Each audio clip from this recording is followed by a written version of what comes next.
Hello and welcome back to my channel. My name is Dwayne Kimball, United States Army veteran and retired VA rating specialist. In today's video, I'm going to explain how do you obtain over $1,300 a month opposed to just a little over $500 a month for a knee replacement. It is super simple, but several veterans find themselves getting lowballed. So in today's video, I'm going to break it down for you.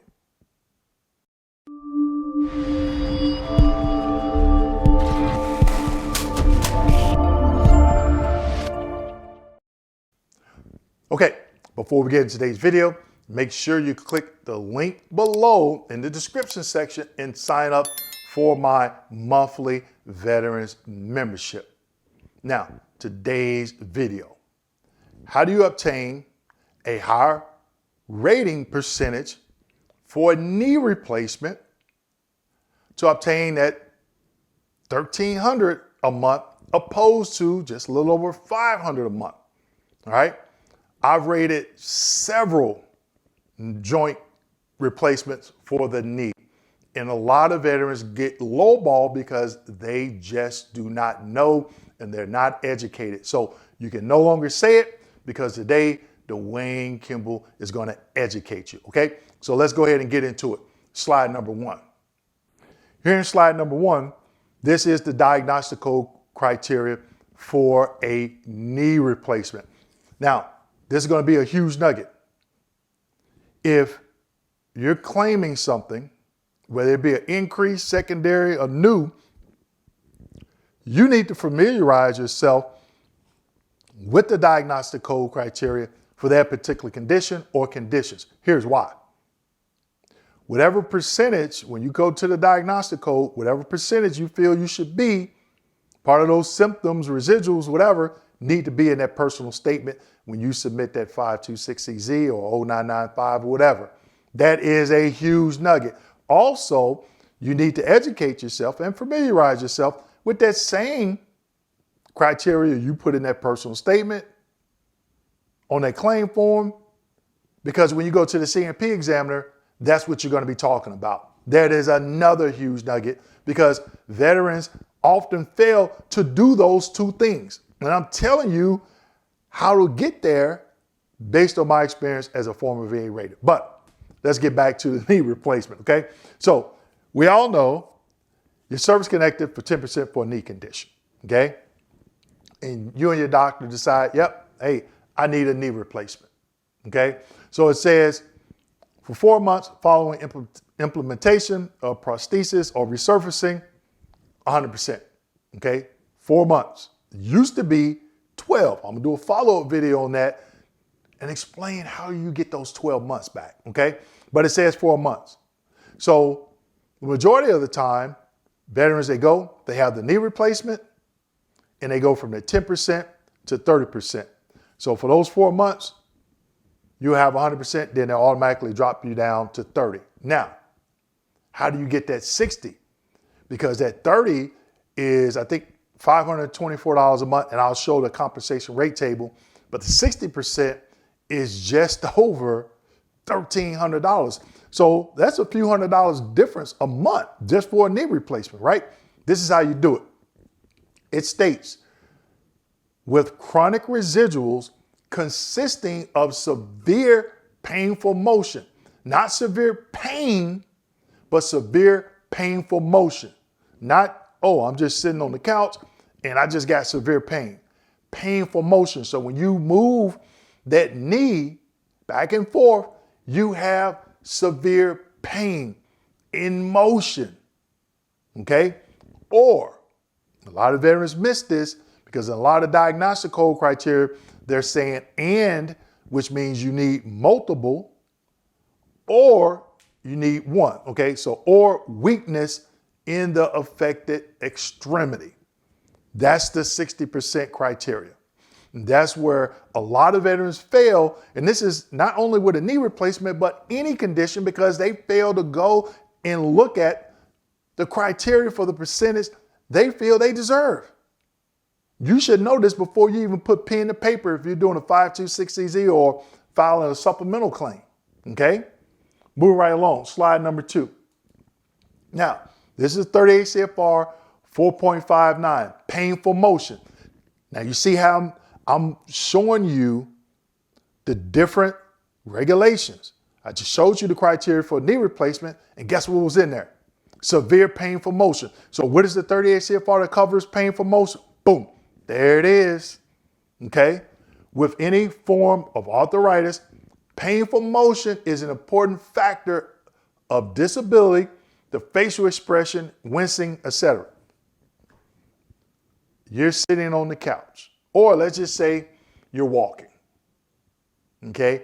That knee is in motion, and it is hurting so bad, you grab the knee and you start to frown and your face wince up. There it is. So if you go to an exam and the doctor says, hey, now we're going to do the range of motion, and when you're moving that knee, you're in motion, and you have that same facial expression like, oh, you're grunting it, that's painful motion, okay? Now, a lot of doctors may not check that box. Here's a nugget for you. I am claiming an increase in my service-connected right knee condition due to me having a knee replacement. I now present with severe painful motion in that service-connected knee. Now, that's just an example that I'm using, okay? Or you could say, I'm service-connected for a right knee replacement under Diagnostic Code 5055. Since my knee replacement, I have now the following symptom of severe painful motion. And you can just throw in there on the 38 CFR 4.59 and Diagnostic Code, 5055. Those are just examples, but those are huge nuggets. Let's keep going. Slide number 3. Here in slide number 3, this is the DBQ, the knee DBQ, page 8 of 10. If you look down below, I got it underlined, all right? Now, especially if your private examiner completes this for you, okay? Surgical procedures, right knee, left knee, they have to check total knee joint replacement. If it's resurfacing, then they check that box, okay? Now, look at the box underneath that. What does it say? Chronic residuals consisting of severe painful motion or weakness. Remember the first slide I showed you, Diagnostic Code 5055? What did it say? Chronic residuals consisting of severe painful motion or weakness, okay? Now, here's another nugget for you. I'm gonna give it to you again. Think about any condition that you're claiming. The VA has DBQs for them. Look at the Diagnostic Code criteria, like I just showed you, and then come to the DBQ to see where it's at. So I'm showing you, I showed you the Diagnostic Code for knee replacement, the 60% criteria. We went over that. Now I'm showing you in the DBQ where to go find it. Page 8 of 10 of this DBQ. Chronic residuals consisting of severe painful motion or weakness. Total knee replacements. Now I've seen veterans have knee replacements in both knees. Okay? They're service connected for both. That's how you do it. Don't overthink it. A lot of veterans overthink it and they miss the small things. These are the small things that are going to get you to that higher payout. Okay? So let's keep going. Slide number 4. This is the compensation rate table. Now, those numbers that I was talking about, over 1,300, over 500, was for veteran alone with no dependents, okay? So you could see if the veteran only has 30% for a knee replacement, it's $524. If they have a spouse, it's $586. And we all know in order for you to add your dependents, you need to have at least 30%. Well, you have to have 30%, okay? So if you have a spouse, you're going to get more than a veteran that doesn't have a spouse. Let's say you have kids. You can add them on, and then that 586, it goes up.